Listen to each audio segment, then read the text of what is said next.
স্বজনদের সঙ্গে ঈদ উদযাপনে রাজধানী ছাড়ছেন ঘরমুখো মানুষ। তবে ঈদের ছুটি এখনো শুরু না হওয়ায় কমলাপুর রেলওয়ে স্টেশনে যাত্রীর তেমন চাপ নেই। রোজার ঈদের মতো এবারও ট্রেন যাত্রা স্বস্তির হওয়ায় খুশি যাত্রীরা। সংশ্লিষ্টরা বলছেন ট্রেনের কোনো শিডিউল বিপর্যয় নাই। ঈদ যাত্রা নির্বিঘ্নে সব প্রস্তুতি নিয়েছে রেলওয়ে কর্তৃপক্ষ। পরিবার পরিজনের সাথে ঈদ উদযাপন উপলক্ষে ঢাকা ছাড়ছে মানুষ। তবে ঈদ যাত্রার দ্বিতীয় দিনেও কমলাপুরে রেল স্টেশনে নেই ঘরমুখো মানুষের চাপ।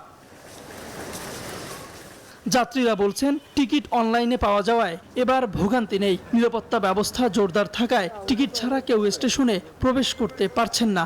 সব ট্রেনই সময় মতো ছেড়ে যাচ্ছে, নেই শিডিউল বিপর্যয়ও। রোজার ঈদের মতো এবারও ট্রেন যাত্রা স্বস্তির হওয়ায় খুশি তারা।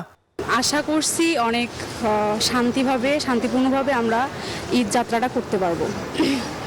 এখন পর্যন্ত স্বস্তি অনুভব করছি। আমার টিকিট পেতে কোনো ঝামেলা হয়নি, আমি অনলাইনে করছি, কোনো সমস্যা হয়নি আমার টিকিট পেতে।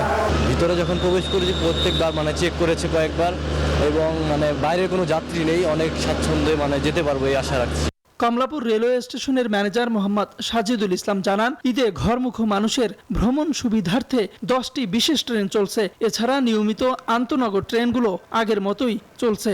এ কারণে ট্রেনে তেমন একটা যাত্রীর চাপও নেই। ঈদ যাত্রায় যে ভিড়টা আমরা দেখতে পাই, এখনো সেই যাত্রীর চাপটা শুরু হয়নি। ধারণা করা হচ্ছে যে 4 এবং 5 তারিখে যাত্রীর চাপটা বৃদ্ধি পাবে। 2-1টা ট্রেন বাদে সকল ট্রেনই রাইট টাইম ঢাকা স্টেশন থেকে ছেড়ে যায়। যাত্রীদের নিরাপত্তা ও শৃঙ্খলা নিশ্চিতে 3 স্তরের চেকিংয়ের ব্যবস্থা রাখা হয়েছে বলেও জানান তিনি। তাওহিদুল ইসলাম, নিউজ 24, ঢাকা।